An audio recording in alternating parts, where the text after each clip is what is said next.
So, funny story.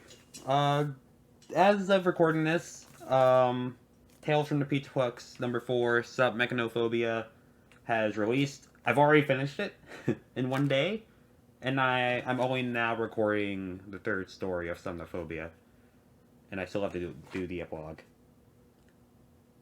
Yeah, I'm gonna get it done fast. Don't worry. Don't worry. Well, let's just talk about Cleithrophobia. This story, in my opinion, is up there as one of the goriest stories out of any of the FNAF stories. And I think it's unintentionally one of the saddest. This tale begins with some teens walking around and exploring Freddy Fazbear's Mega Pizzaplex. This bit basically confirms that some other Pizzaplex stories, including Under Construction, Haps, and Pressure, take place in the same timeline. While it's cool to see everything get connected, it does feel slightly silly. Soon the teens realize that on the map they are using of the building, there is one attraction that is not on the map's index, but is not actually displayed.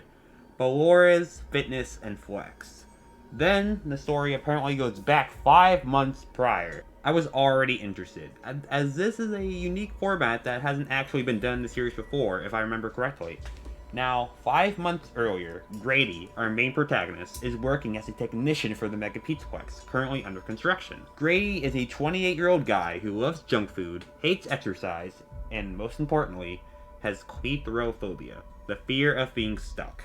See, Grady's backstory isn't a very happy one.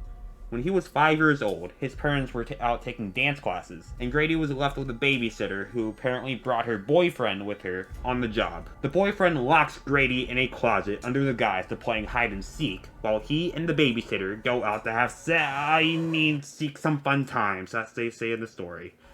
Grady screams to be let out and is hurting in the closet, absolutely miserable, barely able to move in a box he was stuck in for over 6 hours. This gives him Cleithrophobia, and now working as a Pizzaplex technician is harder than it should be. But the pay is good, so there's that. Now Grady lets his co-workers, Ronan and Tate, leave work without him, against company rules, and now Grady is alone to complete his assignments. His final one for the night is to check Ballora's Fitness and Flex, an exercise attraction where kids can complete a giant tube maze to get fit. Fun! Grady reluctantly climbs a ladder up to the start, where he sees Ballora singing and wishing him luck, saying that she'll help him if he gets stuck.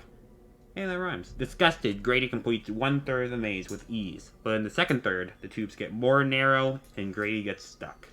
He calls on Ballora for help, but when she grabs his hands and starts pulling him, it hurts. Badly.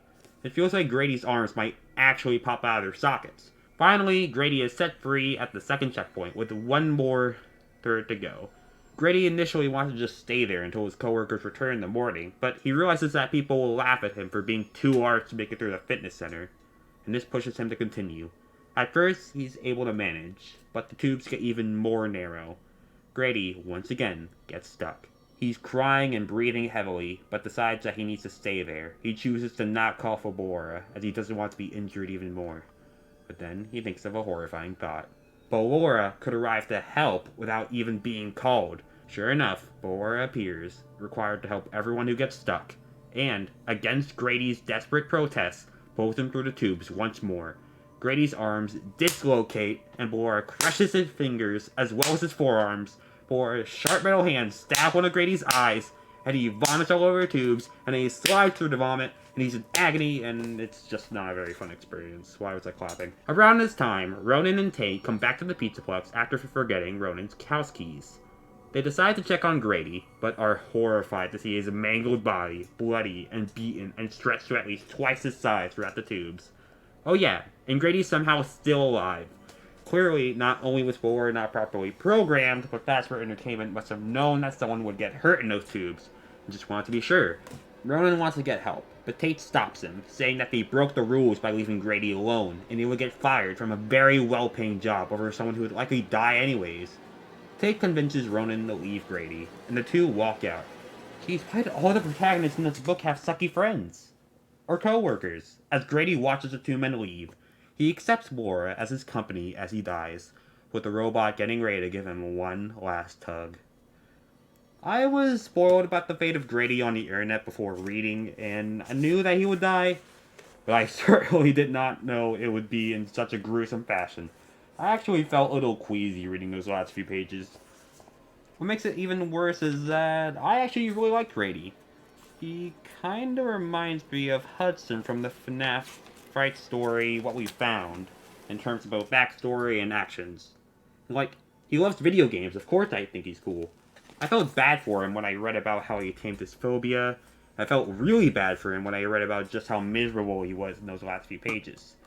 I don't know if it's because I have a better appreciation for literature or what, but I feel more emotion reading the Peach Book stories than I did while reading the Frights ones.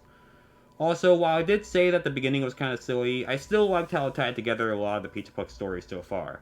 I also like how the kids in this segment don't get a lot of characterization since we never see them again. I liked how nice Ronan was, I liked how much Grady and Ronan were annoyed by Tate, I liked seeing Grady go about his job before he gets trapped in the tubes. Yeah, overall, this is certainly one of the better Peach Book stories, just not as good as B7, and definitely not as good as Pressure. If I had to make any big criticisms about this story, I guess some of the moments where Grady is alone, both before and during his journey for the tubes, were kind of slow. The same goes for when Ronan and Tate return to the Peach Books and are looking for Grady. It was necessary to learn what Cleithrophobia was, I guess, but it could have been just a little shorter. That said, I'm gonna give this one an 8.9. Very good. Now I just have the epilogue, and now I can finally talk about submechanophobia. This is the wrong book.